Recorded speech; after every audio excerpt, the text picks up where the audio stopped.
Hey everyone, Damon here with Mixed Reviews, the show that collects reviews from around the net and mixes them down into one hot mashup of video game opinions. This week, we're going to look at a downloadable 80s tribute and the triumphant return of Tony Stark. And because we're very thorough, we're also going to compare Iron Man 3 with reviews of Iron Man 1 and 2. But first, let's dive into the neon jungles of Far Cry 3 Blood Dragon. Blood Dragon is a standalone downloadable game, meaning that you don't need Far Cry 3 to play it. But obviously you've already played Far Cry 3 because you're a reasonable human being.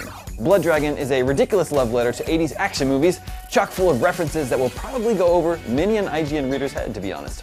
IGN's Mitch Dyer was a big fan of the game, saying that this is a nutty, hilarious shooter that you deserve to play. I don't know what good deeds you've been performing that make you so deserving, but Mitch has apparently noticed.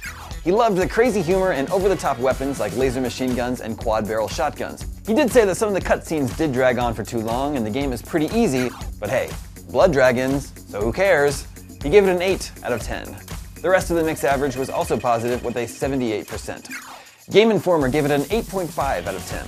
They did warn us that it may alienate people with its crass sense of humor, and some of the side missions are repetitive, but they generally found it to be a hilarious send-up to the age of RoboCop and Crow. See? Over your head.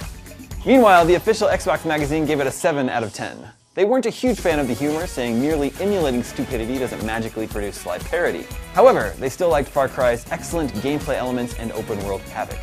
Overall, the reviews are saying that the humor might not be for everyone, but the crazy action is. It's a universal language, really.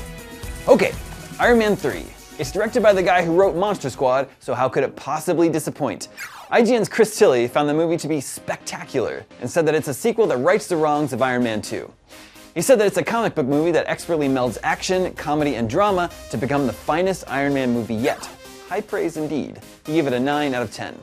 The rest of the mix average was also really high with an 84%. Empire magazine handed it 4 out of 5 stars and said that director Shane Black proves the perfect blacksmith, forging smart new tech and scenarios for the swaggering super genius. Slant Magazine gave it 3.5 stars out of 4. They said that Black gives the narrative, the language, and even the direction a much-missed dose of personality and clarity. Overall, sounds like a must-see action movie, but what is the best Iron Man movie? It's a debate that will be fought on message boards far and wide, but let's calculate mix averages for the original movies, shall we? Out of 10 reviews, the original Iron Man racked up a 79%. In the original IGN review, Todd Gilchrist said that the movie makers have crafted a working version of the superhero movie they wanted to see, but what audiences will be really excited to see is how much they improve and refine it the next time around. Interesting. Meanwhile, out of 14 reviews, Iron Man 2 received a lower 64%. USA Today said the movie strains under the weight of an excessively crammed story, and some of the subplots come off like trailers for upcoming films. So, Iron Man 2 had the worst average with a 64%, Iron Man 1 was second best with 79%, and Iron Man 3 is the overall winner with an 84%. I will note that it's hard to do direct comparisons when you're using averages, but try not to lose sleep over it. If you disagree with how things went down, leave your own Iron Man ranking in the comments sections. And that's all for today. For more episodes, be sure to click that link below. I'm Damon Hatfield, and we'll mix it up again soon.